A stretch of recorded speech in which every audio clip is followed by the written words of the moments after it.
السلام علیکم ناظرین، امید کرتی ہوں آپ سب بخیر و عافیت ہوں گے۔ یہ ایک کہانی ہے ہتھیاروں کے باپ کی۔ جی ہاں، انسانی تاریخ کے اب تک بنے ہوئے ہتھیاروں میں سب سے طاقتور بوم کی۔ ایک ایسا بے رحم بوم جس کے بارے میں سوچ کر ہی لرزہ طاری ہو جائے۔ ایک ایسا بوم جو پلک جھپکنے میں پر رونق شہروں کو قبرستان میں بدل دے۔ ایسا بوم جو پھٹنے کے بعد زمین پر سورج سے زیادہ گرمی پیدا کر دے۔ ہائیڈروجن بم کیسے کام کرتا ہے؟ اس قسم کے ہتھیاروں کے درست ڈیزائن ریاستی راز ہیں، لیکن زیادہ تر ماہرین کا خیال ہے کہ بم دو مراحل میں نصب کیا جاتا ہے۔ بنیادی مرحلہ فجنی ثانوی مرحلے کو متحرک کرتا ہے۔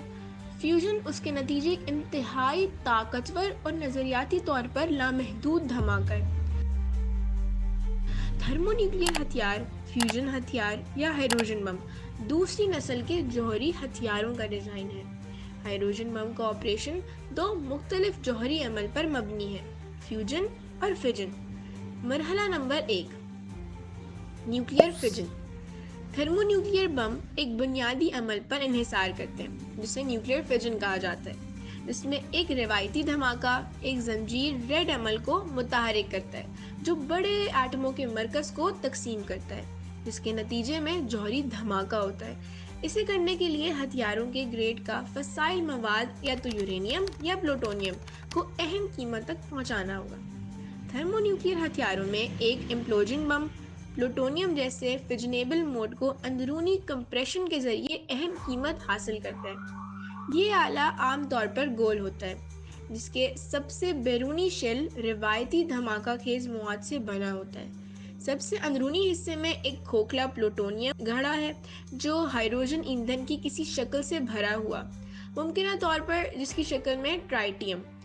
جیسے ہی گولے کی سب سے بیرونی پرت پھٹتی ہے، حرارت اور توانائی کو دھماکہ خیز لائنز کی ایک سیریز کا استعمال کرتے ہوئے مرکز کی طرف موڑ دیا جاتا ہے اور پلوٹونیم گڑھا خود میں سکڑنا شروع ہو جاتا ہے۔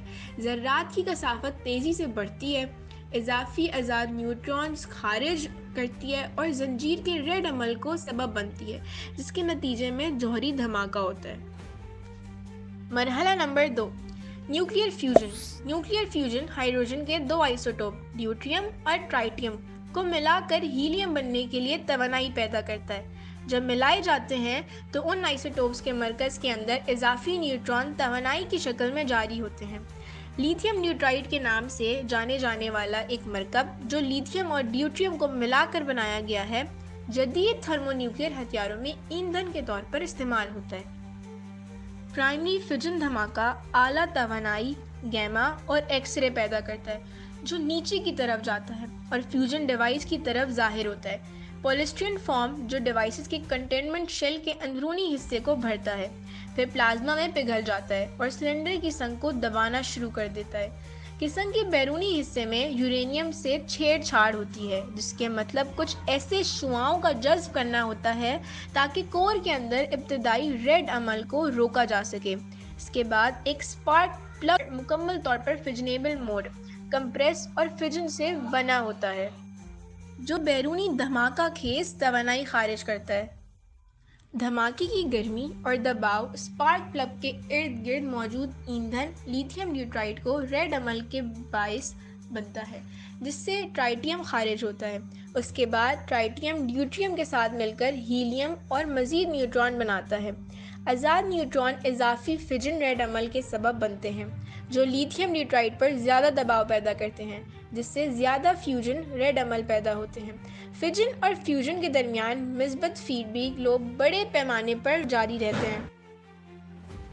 ہائیڈروجن نیوکلیائی جو بھاری ہیلیم نیوکلیائی بنانے کے لیے مل جاتے ہیں، انہیں ایک بڑے ایٹم میں ایک ساتھ فٹ ہونے کے لیے اپنی قیمت کا ایک چھوٹا سا حصہ تقریباً 0.63% کھونا پڑتا ہے۔ البرٹ آئنسٹائن کے مشہور فارمولے mc² کے مطابق وہاں اسے مکمل طور پر توانائی میں تبدیل کر کے اس قیمت کو کھو دیتے ہیں۔ اس فارمولے کے مطابق پیدا ہونے والی توانائی کی مقدار کے برابر ہوتی ہے، جو روشنی کی رفتار سے کئی گنا بڑھ جاتی ہے۔ اس طرح پیدا ہونے والی توانائی ہائیڈروجن بم کی دھماکہ خیز طاقت بناتی ہے۔ ہائیڈروجن بم پھٹنے کے بعد کیا ہوتا ہے؟ تھرمو نیوکلیئر دھماکہ روشنی، گرمی اور مختلف مقدار میں نتائج پیدا کرتا ہے۔ دھماکے کی قوت خود ایک صدمے کی لہر کی شکل اختیار کر لیتی ہے، جو دھماکے کے مقام سے اس منسوخ رفتار سے پھیلتی ہے اور جو کئی میل کی دیری میں کسی بھی عمارت کو مکمل طور پر تباہ کر سکتی ہے۔ دھماکے کی شدید سفید روشنی درجنوں میل کے فاصلے سے اسے دیکھنے والے لوگوں کو مستقل اندھے پن کا سبب بن سکتی ہے۔ ساتھ ہوا، پانی اور مٹی کو آلودہ کرتے ہیں اور دھماکے کی کئی سال بعد بھی جاری رہ سکتے ہیں۔ انسانوں پر ہائیڈروجن بم کے کیا اثرات ہوتے ہیں؟